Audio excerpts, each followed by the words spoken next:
You're listening to the Vint Podcast, bringing you expert interviews, alternative market insights, and exclusive access to the world of wine and spirits investing. Enjoy the show.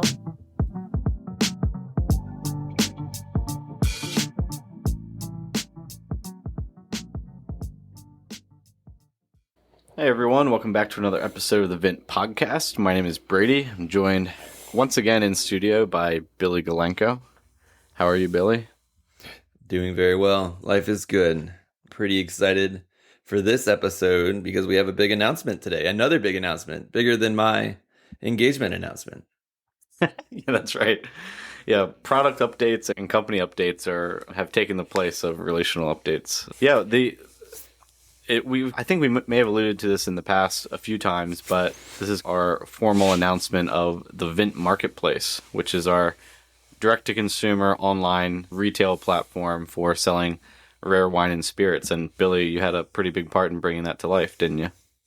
Yeah, and I think it's more exciting to announce on the podcast too, because I think for you guys, the listeners, I think this is a lot more relevant to everybody who may have found us either just because we have our certain guests or they're more just interested in buying wonky wines. Yeah, so basically what it is, the Vint Marketplace is kind of your one-stop shop to buy. Mainly, we tend to really focus on the higher end of the market, including like the top wines and spirits of the world. But we certainly have some affordable cases. Most of the inventory is our inventory that's over in Europe, so a lot of it's pre-arrival. But what it does is it gives us an opportunity to both sell wines from the investment arm of Vint as an exit channel. We have the opportunity to make these available for people who either invested or just interested. But then we were also able to tap our network of partners from around the world and utilizing all the infrastructure we built, our storage facilities, our shipping relationships, to basically be able to offer an extremely wide, I think there's over 4,000 different wines listed on the platform, extremely wide inventory of high quality, high provenance, wines and spirits to the world. So we're really excited to launch that website. And like you mentioned, we had a kind of a placeholder website, and we've been really working hard to develop something as our V2 that was going to be really approachable and easy to but navigate. So we think we've made a big improvement on what the baseline wine websites are out there, and then still have a long way to go to continue to improve.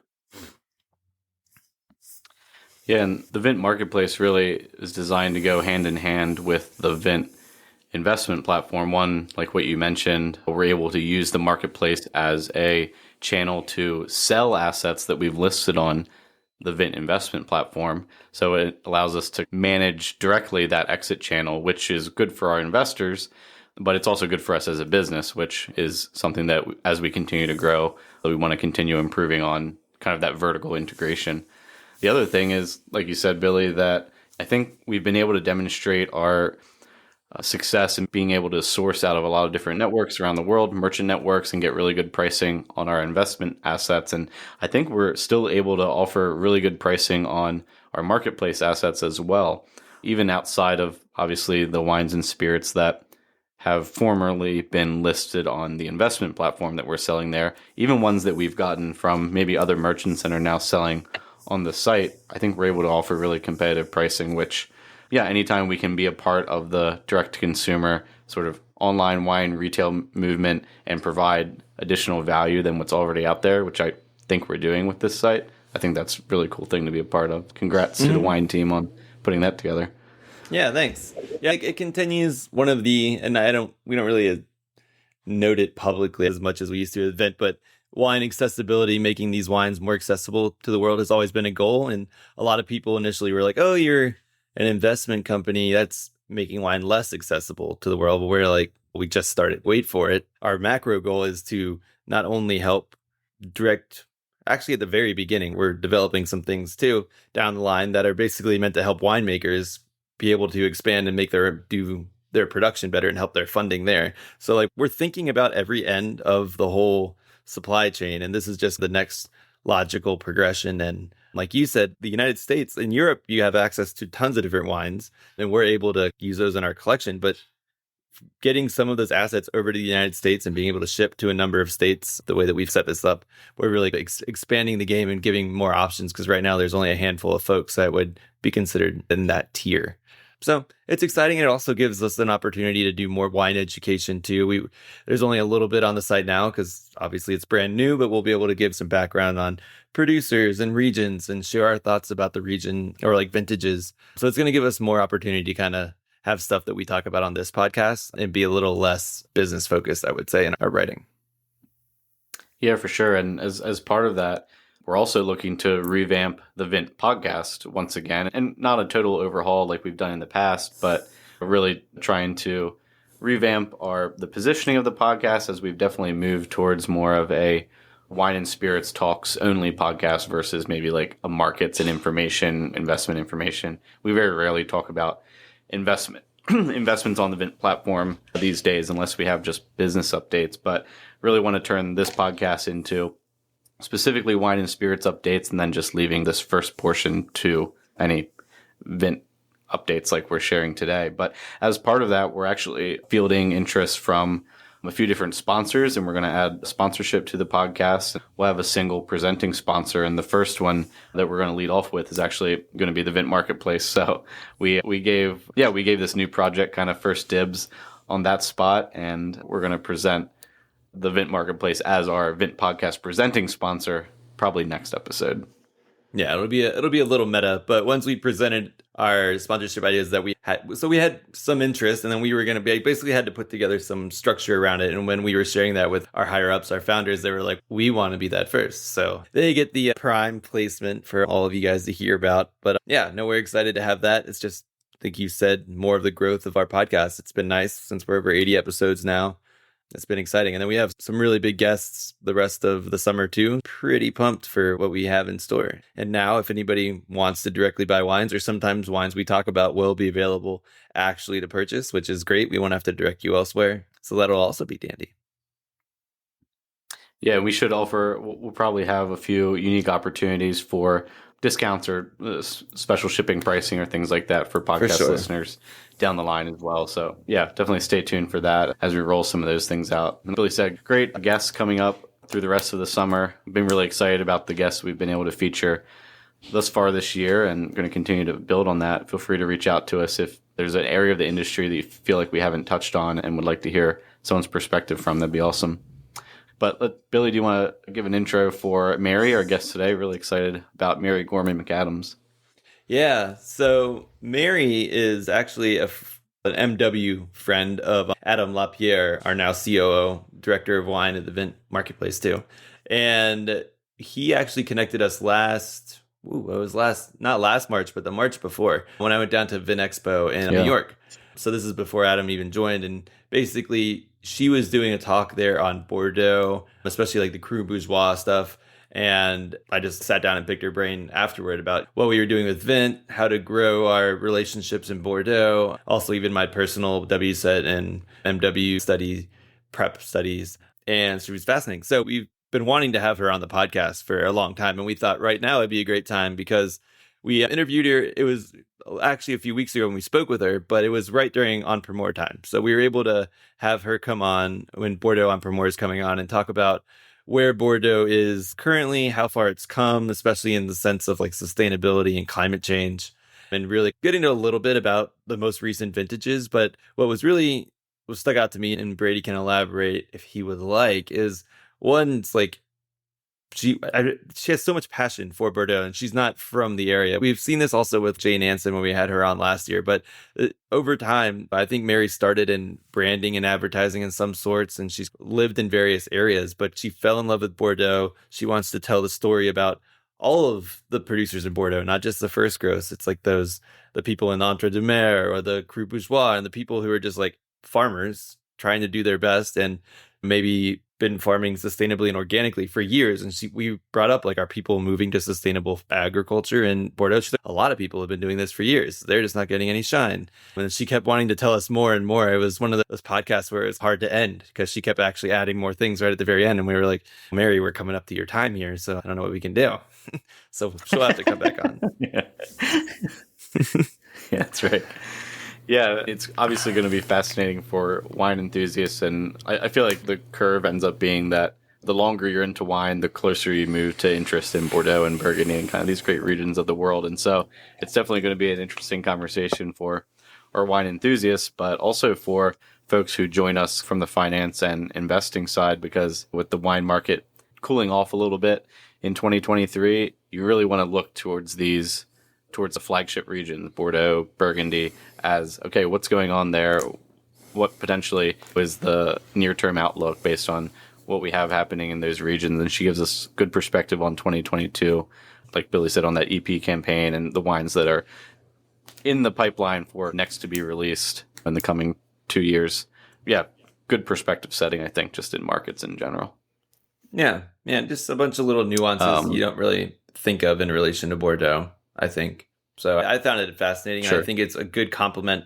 If you listen to this episode and you listen to Jane Anson's from last summer, I think you can get a really well-rounded perspective on Bordeaux from both of those. Yeah, definitely recommend our listeners go back and listen to the Jane Anson episode as well. It's great content.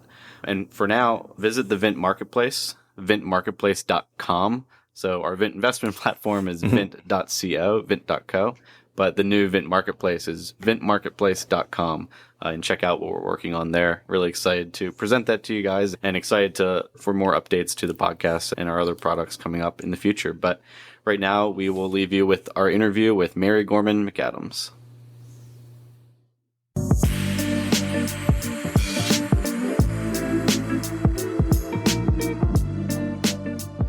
Hey, Mary, thanks so much for joining us today. Thank you. It's great to be here, Brady and Billy. I'm very excited to talk about Bordeaux and life in general. Yeah, kicking off the Bordeaux EP season, it's always great to have folks on who probably have more knowledge on Bordeaux than Billy or I will have. You've forgotten more knowledge than Billy and I will ever accumulate in our lifetime. So we really appreciate you spending time with us. We typically try and go into background of some of our guests. Could you give us as far back as you want to go in terms of where you started in the wine world and how you got to be focused on Bordeaux and what brought you to your expertise today? Sounds good. As for my accent gives it away, I'm actually Irish, but I've been living in New York for 21 years. And actually, my original career was not in wine. I was in international business, marketing and consulting, and you fall into the industry of your first job. So I was in technology. So how did I get into wine? I lived in Lyon for a year when I was a student. And for some reason, just always reading my mother's cookbooks, I always loved the idea of wine. And growing up in Ireland, we had wine twice a year. We had it for Christmas and for Easter, but it was more about the ritual of it. So there was something that always attracted to me about wine. And then living in Lyon, which is just an amazing gastronomic city, I had many amazing experiences with wine. My husband says I shouldn't lead with this, but that was my sort of first experience with Cristal. Now, this was in the 1980s, so it was still a fairly little known champagne. But I remember noticing the difference between tasting regular, if one would call regular non-vintage wood or regular champagne, and then tasting Cristal. And that was my first thing. Wow, there is a real difference in a hierarchy in wine. But still, to me, wine was something for pleasure and not something that I ever considered would be part of my career. Fast forward to life after graduate school, and I lived and worked in Paris for 6.5 years. Again, not in the wine industry, but certainly absorbing and visiting and learning a lot about wine just through to tasting. It was actually when I went back to Ireland and I met my husband, and he and a friend and his dad were taking a wine course, and it was WSET. And I thought, oh, one can actually learn about wine academically. I followed hot on the heels and basically did my sort of first two levels, level 2 and level 3 of WSET, still firmly entrenched in the technology industry and no kind of thought of changing. But things happened. So we moved here. My husband was transferred with his work, and I just thought, you know what? I am actually going to change my career, and I'm going to do something that at this stage, I was about to start the diploma. So I thought, I'm going to actually really study wine, and I'm going to change my career. So I started diploma at the International Wine Centre under the tutelage of Mary Ewing Mulligan, who you may know, who was the first woman Master of Wine in the US. So I started studying, and I actually said to her, I can legally work. So she gave me a job at the wine school. And I had dabbled at one stage in doing my PhD, so I'd had a little bit of sort of academia experience and knew I liked education. So I started working there, and that gave me, when you're teaching people coming from all parts of the industry, I got a sense of distributors, importers, retailers, people who worked in wine PR, and thought, I could like this. So that was my segue in, and I started, because I had done some education, very quickly I was given the opportunity to start teaching there. Fast forward, now I'm in this world of people not just tracking for diploma, but also MW. So that was my segue in, and continued teaching and did a lot of independent consulting as well. Then how did I get to Bordeaux? The opportunity, I'd always been interested in Bordeaux, having visited a number of times, and kind of two parallel things happened. That I was given the opportunity to teach Bordeaux at diploma level. So that meant I was investing a lot more time. I was going there, and I'd been there a lot during my MW studies. And then an opportunity arose with the Bordeaux Wine Council, who were looking for somebody in the United States to be their advisor for their US strategy. And I thought, you know what, this actually combines everything I've done in my past, because it's business, it's wine. And then one thing I hadn't mentioned is that in my 6 years in Paris, I was actually working for the Irish government, their export program. So I was helping develop the export of Irish technology and aerospace companies. So I thought I worked in that environment where you have a lot of stakeholders, a lot of politics, and I know how to go into a country and sell a country or sell a region. So it was a combination of that. I thought, this is ideally what I'd like to do. And then I started working and going to Bordeaux. But I'd like to say on that when I went to Bordeaux, not as an MW student, not on other trips, but my first time working with the Bordeaux Wine Council was eye-opening, because for the first time, I actually saw what I call now the real Bordeaux.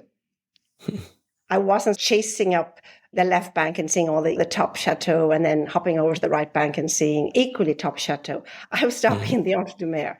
I was getting to know families. I was seeing people. And then I thought, this is the challenge that I've been looking for, because there is a whole world here that has been left behind in the general narrative about Bordeaux. And of course, you have the crown jewels, which are fantastic and are important, but there's a lot more. So that's how I got into wine and how I got into Bordeaux. Wow. Yeah, everybody has a unique route, and I think that's a really good one. It resonates with me. I think we might have discussed when I first met you that I was in like digital advertising before I got into wine as well. So I feel the transition. When you were discovering some of these, this question's actually a little later on, but what were some of the stereotypes about Bordeaux that when you saw like the quote unquote real Bordeaux that you were like instantly were like, wow, this is like completely wrong? Whether is it more family run things, it's definitely a business driven kind of region in a sense, but what would you want people to know that are a couple stereotypes that you instantly were like, wow, that's not true? I guess in any wine region of the world, it is a business, and in order to put food on the table, people hope to get a crop and to sell it. But there certainly has been a perception of Bordeaux largely driven by the fact that you have this unique, and I know we want to talk about the négociant system that is quite unique and quite particular to Bordeaux. But there's a number of things about that. As first, it's not a mandatory route to market. 70% of the wine that moves out is sold actually goes through the system, but it's not a mandatory system. So for a start, there's 30% who do not use the négociant system to sell their wine. And then there's the en primeur, and there is the Grand Chateau, where largely you have a little bit more of a corporate environment. Not all, but a number of these larger classified chateaus have fallen out of family ownership and into more corporate ownership.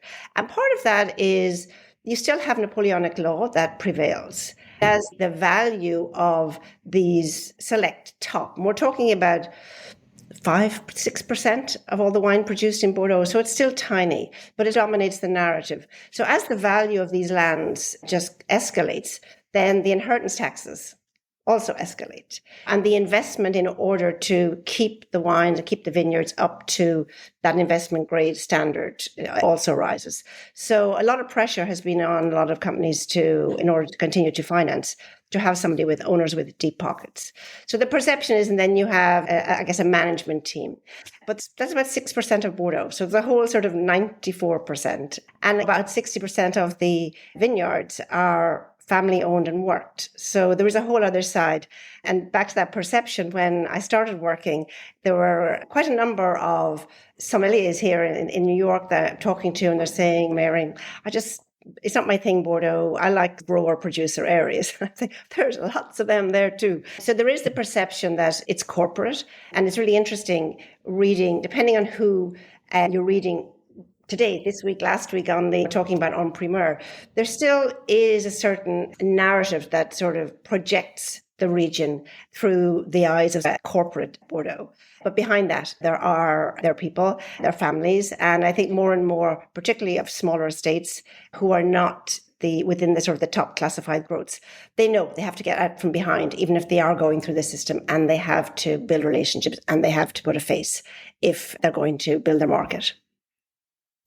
Role do you feel like the really large, more called maybe corporate acting chateau, what role do they play in the region? Like generally a net positive role in terms of growing, obviously maybe global interest, but can you talk about some of that dynamics? Yeah, and I think there's probably not many regions in the world that command the entire wine press attention for an entire month to 6 weeks in the year. And I think that's something that is probably undervalued, that the entire world has been talking about Bordeaux from probably early March and is talking about. So there is a stage. So I think that there's huge value in terms of promoting the region, bringing attention to the region.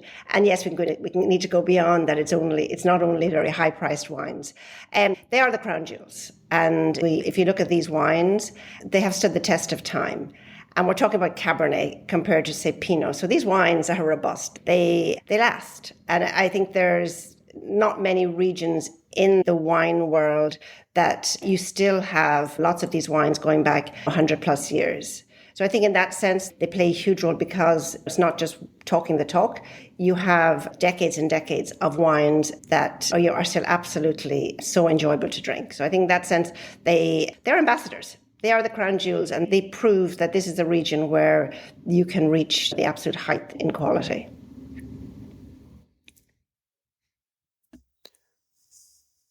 Brady, were you going to say something there? I guess I was going to follow up and ask the smaller producers, especially for us in the U.S., very hard to identify some of the top like smaller producers, and when smaller, I guess maybe like really small, like less than 10,000 cases. Kind of thing. What's the growing market for producers of that size outside of France and maybe outside of Europe generally? And how would you advise someone who's looking to, like a consumer who's looking to acquire wines at that level from Bordeaux directly if they're in the US maybe? So there's a lot of questions there, and actually there's a lot to say about, because I think first thing is, and it's a question that often comes up about how do I navigate a wine if it doesn't have a classification, because that in the past was a sort of a lens through which consumers made a decision about buying Bordeaux wine. And I think that created the perception or this fear, if it doesn't have a classification, then there's something wrong with it or I shouldn't buy it. But there are many reasons, as we now see from the very top chateau, why somebody decides they don't want to be part of a classification. But yeah, so these wines are, let's say we're talking about wines under $50. So at the end of the day, it's not a big risk for someone to actually buy the wine. Today, more and more, and I would cite one person in particular, Jane Anson, more and more of the top sort of critics are actually tasting these wines, and they're starting a narrative about these wines as well. So there is an increasing bit of information about these wines. Some of these wines are going through, many of them are still going through the negotiation system. So that is a challenge because they are a sort of a faceless, they're just a name. And sadly, many of these wines have been purchased in the past as a price point. I want my allocation of A, B, and C, but I need something that's going to fit in this sort of $15 to $20. And they buy, there's not necessarily a loyalty to a particular wine, but I might buy whatever the negociant is giving me a good deal on this year. And they're volume wines, and a lot of those wines are sold more so through retail, I would say here in the US, than necessarily on premise. But I think there's a huge, to me, scope for growth there. Many of these, and I say many, I think more need to be more actively involved too, are now creating a presence online and communicating with people. They're coming to the market and supporting their distributor. Maybe I should say they know who their distributor is. One of the first things back in 2014, when I first started working in Bordeaux, and I went over and met all these wonderful people. I was shocked by many of them who'd been to China 5 times that year, and they hadn't been to the US for about 8 years. I thought, wow, there's something wrong here. Now I've seen absolute change in that, and people coming to the US market and realizing that if you're not in the sandbox, there's somebody else in the sandbox grabbing the attention of buyers. So that has been a huge change there in the realization that it's not just good enough to be a Bordeaux wine. You have to actually invest, and people tend to buy from people they like as well. And if there's a relationship, so there is that is evolving. There's still, I think, more to do, but more and more of the wine growers are coming to the US a few times a year. And the Bordeaux Wine Council is also doing a lot more initiatives to bring more people to the US more often and go to the market.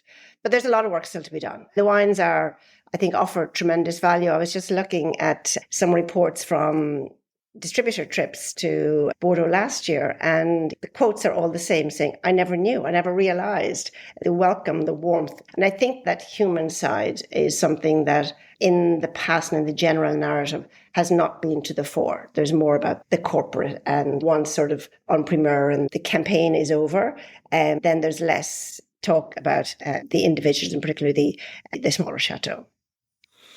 On the side of trying to get people to be more in touch with the producers, I think coming here, number one, knowing who your distributor is definitely helpful. So trying to understand that. Coming to the US and building those relationships, I also think that's important. How do you see Bordeaux has been known for not being great, and it's getting better at like the tourism side of things, like not just having people drive by and look at it from afar, but actually building that experience. How have you seen that impacting some of the growth that you're talking about in relationship building? Hugely. And the tourism also links it very much into the whole movement in sustainability. And I think that's something that is an important part of the conversation, because in tandem with Bordeaux has no soul, or it doesn't have the growers, I think there was also is perception, because it's a large region too, and bad news travels often more quickly than good news. And these sort of things, oh, somebody's been seen putting X, Y, and Z on their vineyard. And there was a lot of work going on behind the scenes, but it took Bordeaux a little bit of time to realize we need to actually talk about this. We need to actually come out and say what we're doing. So I would say, and I did notice it earlier on, I was saying to some people at the CFEB, why aren't we talking about all these things happening? And I think there was a feeling we need to wait until we've gone a little bit further. But thankfully that happened. And now 75% of the vineyard area is certified to an official certification of sustainability. 23% is either certified or on the route, like in progress for organic. And that's pretty low for a region that's big. That's not an insignificant achievement. And I would like to give it a shout out for the little guys, because often that conversation, certainly there's I won't name, but there's certain few top chateaux that when airtime was given to organic or biodynamic, and they are the ambassadors. But I could name 10, 20 Petit Chateaux who've been biodynamic for 30 years and just doing their thing. Or a little guy, another chateau in Saint-Emilion, that the 15th generation in the family was never anything but organic, because never ever any pesticides or insecticides were ever put in the vineyard. So I think there's a lot going on, but the collective voice probably started following, I think it was around 2012 when they initiated a collective environmental system, which again, I think was the first for a region that is not necessarily known for working together and helping the neighbours. But this was the first sort of collective environmental system to get people collectively moving towards, we are all in this together and let's help each other, and have weather stations and various ways of monitoring disease pressure. And that led to a huge jump in people, first of all, having ISO 14001. And then that sort of segued very quickly into having high environmental value certification. And then suddenly wow, we're pretty much almost there. We're on the road to organic. And you see that's the path that a lot of the wine growers have been following. But maybe this is a particular French thing, not just in Bordeaux, but there also is this feeling that's not it. That's not enough. That the problem is much bigger than that. The conversation throughout Bordeaux is about biodiversity. It's about agroecology, agroforestry, and you can bring in the words we use here, regenerative, but very much focused on biodiversity and bees and sheep and trees, and having a much more interesting motley of types of insects and animals in the vineyards, and particularly trees. That is a big, huge collective change. Yeah. No, that's good to hear. And going back, you mentioned Jane Anson earlier. We had her on the podcast last year to talk a little bit about terroir.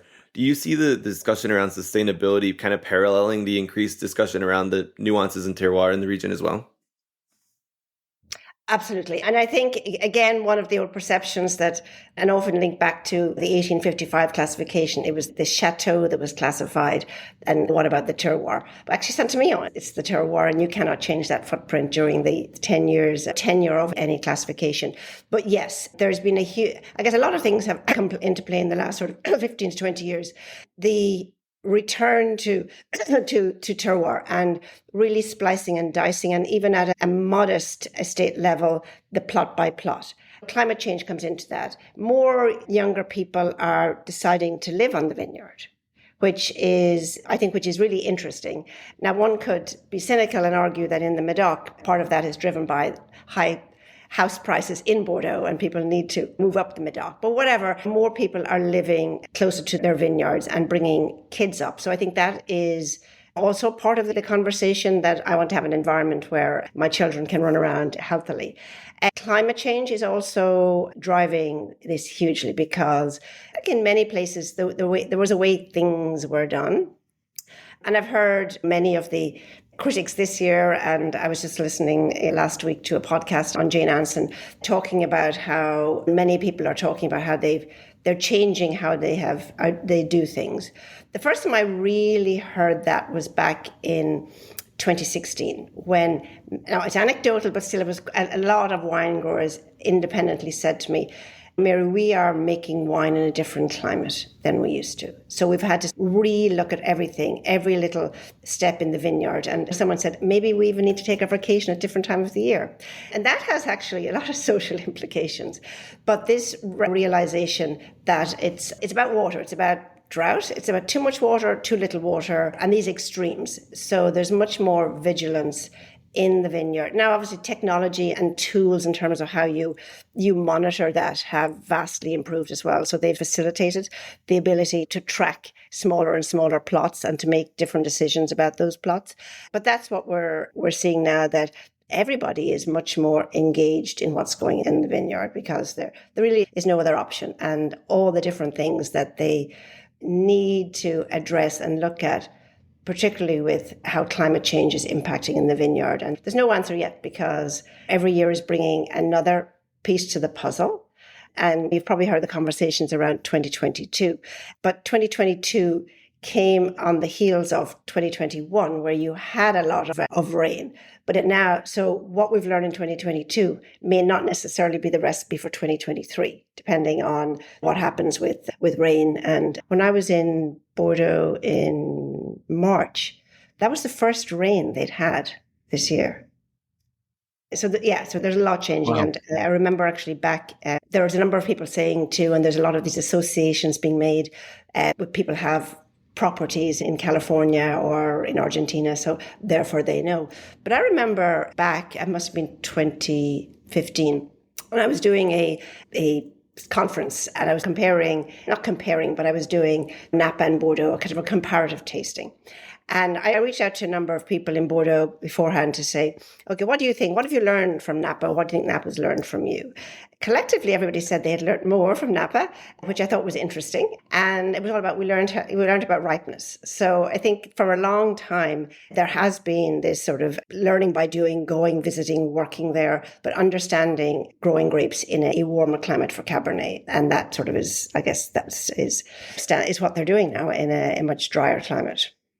Are some of these moves towards sustainability and biodiversity in the vineyard, and these, does that get to the consumer, and do they resonate with that in France and in Europe the way that it feels like some of those moves are like touted as a marketing piece, and that extends towards like our organic labeling and things like that, which really resonates with consumers here now? Do you see that trickling to consumers? Yes and no. And it's actually an interesting conversation, because depending on who you talk to in Bordeaux, about what they're going to do with the certification in terms of communication. Many of the Petit Chateau, for them, can be a useful part of the marketing mix and a tool in communication. Once they realize that they need to market, there still is, and I don't know whether it's when I say specifically Bordeaux, but I remember years ago when I lived in France, my observation was they're very technical, they're very good at doing, but sometimes they don't want to market because that's not really what we do. We're really good at making things and we make them. And almost like, therefore, they should sell, realizing that you actually have to get out there and sell it. So there can be this reticence to, hey, guess what? I'm organic. Among a certain cohort, that is changing, and they're realizing the collective need to be at the table and that conversation. But then you talk to some other properties, and particularly the higher properties, top properties. And some of them, they don't want to bring attention to the fact that there's an organic or biodynamic label because they don't want to distract from what is already the greatness of that wine. Yeah, I guess that question, I don't think there is one agreed sort of collective path, but certainly I think for Petit Chateau, trying to find a place for themselves, I think it's increasingly important that you're upfront. And there are things that they don't say, that I call them say, hey, don't you have a high environmental value? Yeah, then put it on your website. Put it on the tech sheet. So that I would say that's work in progress. Yeah. Before we dive into 2022, I don't think we've ever explained what kind of the difference between a Petit Chateau and even like the other classifications outside of just people talk about first and second gross. But can you maybe talk about a little bit of the different types of wineries and producers in the region? Absolutely. Yeah, I guess Bordeaux, for starters, is riddled with classifications. Most people are probably most familiar with the 1855 classification of the Médoc on the left bank and Sauternes. And that was done for the Expo in 1855 at the behest of Napoleon, who basically asked the merchants and the brokers let's show Bordeaux's best. So basically asked them to come up with a list of wines that were the best. And that list was basically based on the perception of the chateau in the market and the prices that the wines were being sold for. So there was no going into the vineyard. There was no blind tasting of 5 vintages. It basically was marketing, the perception and the prices of the wines as indicators of the quality. So it was never really written down. It was visualized, but there was no criteria beyond the perception of the quality. And that stood the test of time, as most of your listeners probably know, that the only changes were that Chateau Cantemerle was forgotten and then was added afterwards. And then Mouton was elevated from a second growth to first growth by presidential decree when George Pompidou was the president in the 1970s. Other than that, it has not changed. It took 100 years for the other classifications to start on the right bank. And that was creating a very different... There was mutterings about doing one back in around the same time as 1855, but they never got around to it. So they started 100 years later, and it's much more about the vineyard and a blind tasting of the wine. So when you are classified in Saint-Emilion, and actually I should backtrack because I think there can be, probably not among your listeners, but there can be confusion on the right bank about Saint-Emilion Grand Cru and Saint-Emilion Grand Cru Classé. So Saint-Emilion Grand Cru is an appellation. It is not a classification. And it's, I guess, eligible territory is exactly the same footprint as Saint-Emilion. You, as an individual wine grower, you decide whether you're going to farm your vineyard to the sort of slightly stricter, for want of a better word, rules of Saint-Emilion Grand Cru versus Saint-Emilion. Now, if you have aspirations and want to be classified, you must be farming to the Saint-Emilion Grand Cru standard, which is just a little bit more in terms of, basically the difference is that there is a lower maximum yield, but these days with drought, who reaches the yield? And you cannot release the wine until a year like the year after the harvest. And the wine must be bottled at the chateau. Saint-Emilion, on the other hand, can be released earlier, so the spring, basically the May after the vintage. And guess what? And I think this could be increasingly interesting going forward is that you don't have to bottle. You could ship the wine in bulk. I think as we go further down the sustainability route, I could see somebody saying, you know what, I'm going to ship my wine in bulk to the US. Now, I can't do that if the wine is Saint-Emilion Grand Cru Classé, but I could do it if I'm Saint-Emilion, not Grand Cru Classé, but Grand Cru, but I could ship it. So I think my one point there is that if you see a wine that says Saint-Emilion, don't necessarily think it is an inferior, because you don't know what the motivations were for making the wine to that classification. So anyway, so onto the classification. And then within that, you have Saint-Emilion Grand Cru Classé, and then you have the Premier Grand Cru Classé, A and B, and we're down to 2 A's now because Blanc, Ozone, and decided that they didn't want to be in the classification anymore. And that created a lot of conversation and narrative about the classification and was it all going to fall apart? But interestingly, there were 30% more applicants for the classification in the last, for the 2022 classification. Saint-Emilion, compared to the left bank, is much more fragmented and estates are much smaller and there are way more estates. So there are hundreds and hundreds. So having a classification can be very useful for a chateau in order if somebody is out there looking at wines and see Saint-Emilion Grand Cru, Saint-Emilion Grand Cru Classé. So it's another tool, and you use a tool if it helps and you don't use it if it doesn't help. That can help people to navigate, particularly among petit chateaux. So depending on who you talk to, for those for whom it is useful and for those who maybe have outgrown it or don't need it, they're beyond it, then deservedly so, they decide that they don't want to be part of it anymore. So that's Saint-Emilion. Then you also have a classification in the Grave. And that came about around the same time as Saint-Emilion, and that's red and white. But most people don't even know about it. And it's not something that is front of mind when somebody's buying a wine. And where I guess it did come into play is that it is the classification of the Grave. And some estates are classified for red and white, some are only classified for red, and some are only classified for white. But it was a major catalyst for the creation of the Pessac-Léognan appellation, because all of these chateaux were in the northern part of Grave, which was deemed to have the top gravelly soils and the most homogeneous in terms of quality. So that's where all of the classified Grave estates are in the appellation of Pessac-Léognan. And I'll stop about classifications in a moment, but I will bring one other because I think it's an important little one. You do have, actually there's two more in the Médoc, but the Cru Artisan, I think that's a classification that I think will emerge much more strongly in the future. So a Cru Artisan is du Médoc, so it's in the Médoc, and it's a classification for, you don't have to be any particular size, but they typically are under 10 hectares because you have to do everything soup to nuts and family owned, family worked, everything. And by default, if you're a small private family estate, you're probably not going to be able to do that at a very large level. So there are about sort of 30 something of these little estates. Again, they don't always put a little label on a name on the label. You have to work hard to find the website. But I think there's a little bit more kind of conversation and sort of acknowledgement that this is a really good tool for people looking for those special bijou jewels of growers from the Médoc.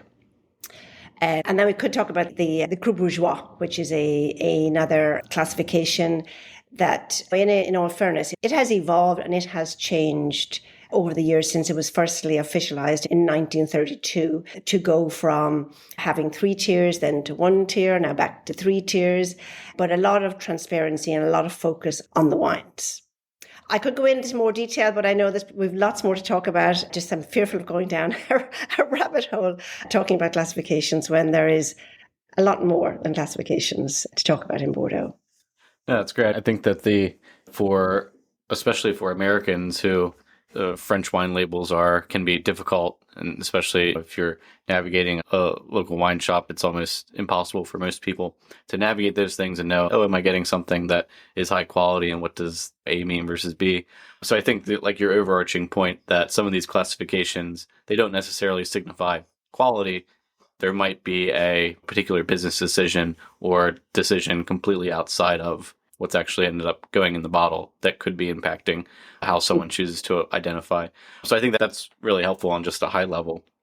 Before we get in, like Billy said, get into Emprumeaux for 2022, could you talk about the way that the wine industry works in Bordeaux, talk about kind of the negotiant structures and what is especially in terms of us as an investment firm purchasing some of these, certainly purchasing from some of the quote unquote like corporate ties type names and also some of the smaller chateau. Could you talk about maybe how that business works from start to finish? Yeah, it's quite a unique model. You've got the chateau, you've got the courtier or the broker, you've got the negociant, and then you've got whoever they sell to.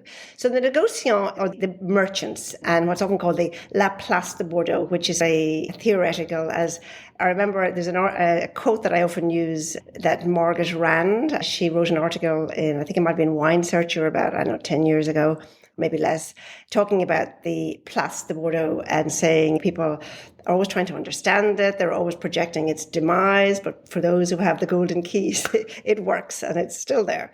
So basically the Place is kind of an imaginary place, but it is the marketplace, or a virtual market, not a virtual, but it's a marketplace and consists of about 300 merchants. And the merchants, basically, they are the marketing arm of Bordeaux. And if you think back traditionally, particularly the wines that were traded, they were the wines of the Grand Chateau. They were the aristocratic wines. So the aristocrats really didn't get involved in the sully business of selling and talking money.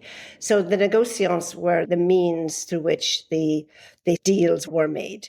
And that really brings you into the broker. So the broker is a really important part of the puzzle because the broker knows everything.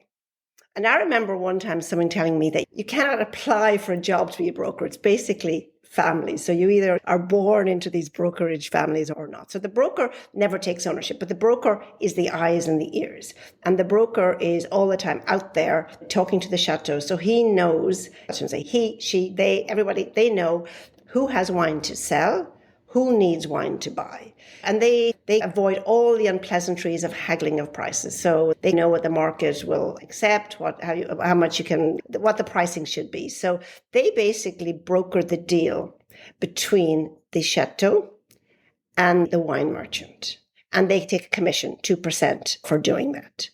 So that's that's, I guess, the part we see. We see this, they go to the chateau, they talk to the chateau. Now, the chateau does talk to the negociant too, but the actual mechanics of the deal is done through the broker. So the broker, and then everybody's happy. So the negociant and the chateau remain friends and they have dinner together. So they broker the deal to the negociant. And then the negociant then, and this is why you have the en primeur, and I'll come into that in a moment, and the campaign. So they basically go out then and they sell the wine. It is quite an amazing network. And despite the fact people talk about the demise of the negociant, and every year there are more and more non-Bordeaux iconic wines that are deciding to sell through the Place. And that's because I sometimes say that the negociant system is like Costco. It moves product. It can get it. It is where the market is. It does not build a brand. So that's why it really works for the classified wines, the wines that are known and for whom there is a market around the world, because the negociants have tentacles all over the world. So they're able to deliver these wines around the world to these groups of customers. And the negociant or the courtiers do the deal. But what we don't really have visibility to is the other work of the courtier. During any year, you have negociants who've overbought or underbought. Or they bought because they thought they had a big deal, and that goes away. So there's a whole internal market between the negociants. And everybody saves face because the courtier knows who's hurting and who needs wine. And they are able to manage that and try to ensure that if somebody is bought too much, they can find an internal market because they know somebody else didn't buy enough, and they can redirect those wines. So that's another part of it. So have I explained the negociant system? So then where it has come a little unstuck over the years, particularly with en primeur, is who's making the money. So traditionally, and then let me talk, en primeur is totally separate from the negociant system. The negociant system is a distribution system through which 70% of the wines that are sold from Bordeaux go through, and that includes Grand Chateau. And we call it Grand Chateau, basically, there's no tight definition, but basically these are the wines that we call classified. Now, the extent to which it classified a fifth growth or a $25 selling Saint-Emilion Grand Cru Classé was one of these Grand Chateau or not, that's open for debate. And then we call Petit Chateau basically are the unsung heroes. They basically are the unclassified, unknown. So they don't have the brand equity of the Grand Chateau. Again, it is not a tight definition that hits the end of the definition and anything outside it is a Grand Chateau. But it's a collective name for the small, less well-known estates. Now, you also have co-ops, and co-ops account for, about, I think, 25%. They account for quite a lot of the wine that's produced. And you have some very good co-ops and co-ops that are very much at the forefront of technology and doing a lot of the innovation, particularly with the experimental varieties and everything. So you have co-ops and you have small growers who sell their grapes to the co-ops, or they might make the wine and then sell it to the co-op to market or to blend. So you have that sort of cohort of growers as well. I don't have figures on statistics, but certainly I do meet many small growers who tell me their grandfather used to sell to the co-op, but now they've decided to make the wine. Or some might say, okay, we still sell some wine to the co-op, but I want to make it go here and make a wine that represents my terroir. And I'm going to maybe have sort of 30% or 40% of my vineyard area I'm going to keep for myself, and I will still sell because I want some kind of cash flow, and somebody else will market those wines. So you have some of those hybrid models as well in Bordeaux. And then you have the en primeur system, which often gets muddled in the mix. So the en primeur system is totally separate from the négociant, although it goes through the négociant system. But basically, it was a system that was created to be win-win for everyone. Because back until 1982, even the top chateaux in Bordeaux were really struggling. And if you knew to buy the wines back then, they were a tremendous value. But the Grand Chateau, they had cash flow issues as well. So the en primeur was a way to sell the wines early, so before they are bottled, basically the spring after the harvest when they are still maturing, to sell them forward to the négociants, who will also sell them forward to whomever the importers, distributor, they sell to around the world, in order to generate that sort of demand all the way down for individual consumers who will decide to buy early. You have the showing of the wines. You have the critics who come and who write and taste and talk about the wines, and there is a general impression. But the whole idea is to sell through. And the idea was that everybody should gain by selling through, that basically by selling early at a lower price, then the chateau got money. Everybody got money early, and the incentive for the customer at the end is their return for the risk was they were getting a wine at a better price. Fast forward through the years, and we've seen prices that chateaux sell for a price, then the négociant sells for a much higher price. This all kind of came out in 2009, 2010, when it was clear that there was huge demand in certain markets for these wines. And then the chateaux say, hey, hang on a minute, I need to get a bit more of that pie. They're release prices, or I'll release in tranches, I'll release a little bit. So it's become a lot more complicated, and there are a lot more motivations at the different sort of stages. As I was reading that some critic was talking about all the reasons that motivate people to buy en primeur, and really the only one that you should be thinking of is loyalty. If you like to buy a particular estate every year, but it's risky if you're always thinking, I'm going to make a profit. Maybe it's a way of getting allocation, but for many of the top wines, there's plenty of wine. Yes, there are some, if we're talking about Petrus or Lupin, where there's tiny amounts, but for many of them, should be no problem getting the wine. So the motivations are different. There's so much conversation, and the way we've seen in the past where when the wine is finally released, it's either the same price or slightly lower. So I think that sort of has tainted some of the motivations for buying en primeur. Yeah, so basically I think it's, if you want to get the wine early, your loyalty, you always buy a certain chateau en primeur and you like it, good for you. But none of the other reasons I think are necessarily going to work every year. That's really good. When we think about the last couple EP, can you maybe give a summary of the last 3 years of Entrepreneur and the expectations and the outcome, and then leading up to now in our current season, 2022, what the early ramblings have been? Yeah, I think now I don't work in the entrepreneur markets, but in terms of my sort of observations, I think there's been, for better, cynicism towards the entrepreneur system for going back, I would say now almost 10 years. And this feeling that every year there's an inflated, the next best vintage of the year, that prices are increasing and they shouldn't be increasing and prices always go up. And the narrative, it seems to indicate that the pricing is always too high. Anyone buying is taking more of a risk. And I think collectively over the last number of years, that has resulted in less appetite for the wines beyond certain top wines that, people want to have because they don't want to risk not getting that offer the next year. But certainly it has changed the appetite for the wines. And particularly because then you can get the wines later. And I think many people were hurt in some of the years of entrepreneur and then found it hard to sell through, particularly I think after 2010. You get the sort of the recessionary years come in and then it makes it harder to sell on the wines.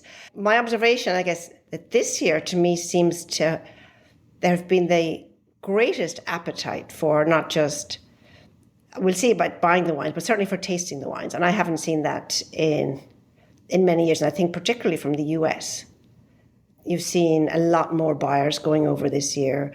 Whether or not what they will buy, that remains to be seen. But certainly there was a renewed interest, I think, for the first time in many years in actually going to excitement about tasting the wines from 2022. Yeah, I think that's also, it's telling of the quality of the vintage, because I was able to go last year and there was a little bit of excitement, but that was more just because people weren't able to as much during the pandemic as opposed to simply the quality of the vintage. Yeah. Can you let us know a little bit about what you've heard in terms of the quality? I've heard it can range from, it's a little bit variable, not like last year, but it can range from good to extremely excellent when it gets to be the really prime wines. What have you heard? Yeah, and I guess go back to, so 2021, I think you can describe it as how best suits you in order to sell it. I think there are some very charming wines in 2021. It's not a big, powerful, it's not going to be the most long-lived vintage. I always say vintage are like your children. They can't all be the big, strong football player. And there's a subtlety and to me, a delightful lightness. It's not going to have power. It's not going to have the same concentration about the 2021s. So if you are a wine drinker, I think 2021 gives you a lot of charm, and you need to know every vintage. If you are buying because you want to resell and invest, it's probably not the vintage that you're going to get the best return on your investment. It was a lot. In many ways, you could say the maturity and the concentration level was capped because of the amount of rain and the cooler weather. 2022 has everything. Now I haven't tasted all the wines that everyone in Entrepreneur is tasting. If you were over there, you'd probably tasted more. And not everybody will have managed what nature gave them in order to have the most perfect wine. But I think what we can all agree, and I can taste in my mouth still what I tasted back in last October and to some degree in March. But I remember being absolutely astounded last October by the color. By the concentration, by the ripeness. I would say tannin, but also, and I know there's lots of debate about how did they manage the freshness, but there was a freshness, not a deadness to the fruit. And everybody was very excited. And the other thing about 2022 and being there when the end of harvest, and I didn't see one bit of rot. And I've never seen such picture perfect clusters of grape. I think that was something that was key in 2021. You didn't have humidity. You didn't have any kind of water. No. But there is this concentration. There's a lot of tannin, a lot of color, a lot of concentration. Acidity, and you have all the analysis on the acidities being low, and they are lower than they have been for about 10 years. I think this is particularly important for the whites. And my understanding, and it would be rightfully, there is acidification or pH adjustment, whatever you want to call it, necessarily in the whites. I'm not sure. I think there's a more of a mix going on with the reds, because you have people who are absolutely convinced that the only way you could have the freshness that people are tasting is through adjustment. Then there's also data that does show that low acidity, but the pH is like 3.4, 3.5, not low, but they would, for that low acidity, they were expecting pHs to be much higher.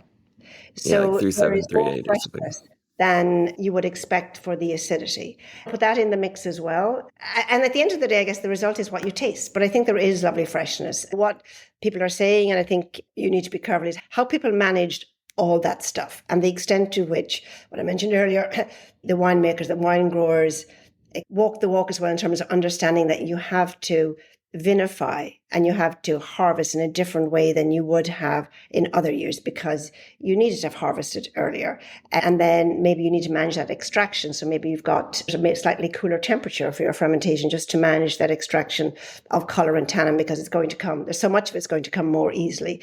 So how well or not someone did that, I think, will be the proof. And what I'm hearing is there are many amazing wines. Then there are some where I think I might have heard Sarah Kemp say that the tannins are like boulders. But then again, I think sometimes, and this is so true, that we can tend to be terribly critical of something now without the benefit of élevage. And I think of 2011, I think of 2007.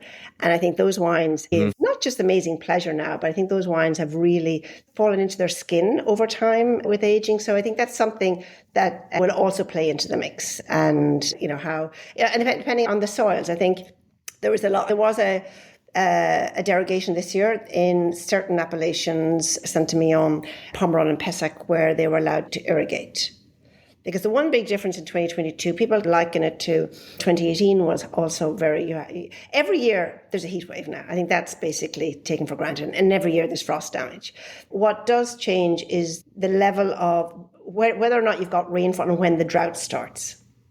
And the big difference, if you look at the figures, it's off the charts, the evapotranspiration rate in 2022 compared to any of the other hot years. And that made the huge difference in terms of moisture availability. So again, depending on where you were, whether you were on, you can say the clay soils or the limestone soils, but I think people are seeing, and this is where, as the late Professor Denis Dubourdieu said to me one time when I was having a conversation, he said, sometimes you ask too many questions. Sometimes you have to believe in the magic. But I think that when you look at the level of drought and the level of heat, I think the general response to the critics and the market tasting the wines has been very positive in terms of what they've tasted. Okay, I have to see how they will evolve over time. And we'll see next year, depending on whether the soils are replenished. And I was rambling about the irrigation. So there are certain appellations were allowed to irrigate. Whether individuals did or not, everybody did. But as somebody actually pointed out, that compared to regions where irrigation has been allowed and happens all the year, if you're not necessarily set up for irrigation, then how do you deploy? He said, you can irrigate. Well, what do I do? Take out a hose and just go and sprinkle it, hire a helicopter? So I think that would be part of the learning process going forward, is to all the different little things that you are already seeing in terms of how they position the shoots, the de-leafing or not, managing the canopy differently. Now there's also the whole area of rootstocks has been reopened again, and that was a sort of a cut and dry. When I was studying for my MW, I couldn't get anyone to talk about rootstocks because that was done and dusted generations ago, whereas now that has been reopened, and even things like spacing and density. I think there's an acknowledgement. We are in different times and we don't know what each year is going to bring us, but it'll be different, it'll be extreme. And we have to be much more nimble to deal with the day by day, whatever we get in the spring and whatever we get in the summer. Awesome. Thanks a lot, Mary. I think we touched on a pretty wide breadth of topics, obviously ones that we could do an entire episode on each. Certainly on for more in the classification system and sustainability and biodiversity. We could do episodes on all of those things. Really appreciate your depth of knowledge, and we could probably also do an episode on your experience with WSET, because Billy's deep into it now, and you're obviously an educator, one who is deeply involved there on the education side of wine, and so I'm still getting going, but I would love to have another conversation with you about that sometime. Really Absolutely. appreciate your time. And actually, one thing we never touched on was what's changing style-wise in Bordeaux. I'm not sure if you have time for any of that, but Oh, great. there's a lot of exciting things happening in terms of new styles of wine. I think I would say we may not have time, but I think the one thing is that there is the absolute goal of everybody now is freshness, not ripeness. All the decisions, and then also making wines, and particularly I think this is really important for the Petit Chateau, as they come out from under sort of the shadow of the Grand Vin, is make wines that are accessible, that are fruity, that are bright, that are enjoyable early. So there's a whole plethora of decisions that go into making that, and also the appellations, because, for example, Listrac, Medoc, and Haut-Medoc changed their rules to allow wines to be released earlier, so that if they didn't, then you can encourage people to make these wines, but if they can't release them until 2 years after the vintage, bang goes that natural wine that should be released straight away. So we may not have time, but there's a lot of exciting things going on in terms of different blends, cepages, monovarietal, and even the old natural wine and sparkling. So that would be something, I don't know, are we running out of time? I don't know whether that's... Yeah, we would probably, I think if we go down that rabbit hole, Billy and I will take you another half hour of your day. Billy, we should plan for a future time to do an episode on like new styles. Yeah, in Bordeaux I think with Mary. For sure. We'll have you back on because I also want to talk about the new varieties that are being allowed and how some of the new farming techniques will be incorporated there because they get to start from scratch. So yeah, we'll just do another episode maybe later in the summer when you're traveling a little less. Yeah, absolutely. And on that, you know what I think a really important part of that is how Merlot is coming back fighting. Nice. I'm a fan. That's exciting. Yeah, Billy's the obscure varieties guy. Now Merlot is considered an obscure variety. That's hilarious. Yeah, exactly. There's dabbling, and I can talk a little bit to what people are dabbling with, and not all the varieties, but there's certainly a bit of dabbling, and we'll see. There's nobody uprooting all their traditional varieties and planting the new varieties, but they're not part of the mix. Yeah, I like how we say it's coming back. It's still the most planted grape in Bordeaux, but that's fine. Neither here nor there. Obscure. It's obscure. I think you probably heard when you were there, people were very surprised at how great the Merlots are tasting this year. I have so far. That's a good tip. I like that. And that, I think, anecdotally were saying, yes, it decided it was not going to die. But there's lots of different ways of managing Merlot, and be it just from the age of the vine, but also how it's managed, and then particular soils that it's on as well. Merlot is not going away. Awesome. Great Merlot. Thanks. I'd love to do a conversation on the varieties and then how the traditional varieties are also evolving in that mix as Bordeaux moves to wherever it's going to be. And I don't know whether apart from the various official experiments, but Bernard Magret at La Tour Carnet, he has his vineyard, the 2050 vineyard, and doing really lots of interesting experimentations there with so many different varieties. Oh, wow. Yeah, I've heard of that, but I haven't yet dug into it. Go ahead, Brittany. Yeah. No, I said it's a place that you don't think, when I think Bordeaux, I don't think experimentation. That's something really... Perception, because they've always had the university there. And if you remember the ISVV, which was established by Denis Dubourdieu, so the university has always been there and a lot of research being done in tandem. And then I was able to say that you have the official research, and there's bags of it. And we have Kees van Leuven and all the work he's done. Actually, in June, there's a whole Cabernet Franc symposium, people coming from all over France and the world for the first ever Cabernet Franc symposium. But then you have people that are, as people do, just doing their own little thing. And then a neighbor looks and says, that's a bit peculiar. Wouldn't do that. Then the next year, I say, tell me more. So you're seeing lots of these things as well. So you have this official research, and then you have people just experimenting and doing. And then as things sort of evolve, you have marrying of the two. But again, there's lots to talk on those official and unofficial projects as well. Yeah, very good. Maybe after we get through EP season and stuff, maybe later this summer, we can come back to it, and that'd be a great conversation heading into. Yeah, like I said, after we get out of EP. Thank you, Mary. Thank you so much for being willing to come on and chat with us. I'm sure our audience will learn a ton from this, and I can't wait to dive into that next topic later. My pleasure. Thank you so much, Brady and Billy, and good luck with the rest of EP for yourselves.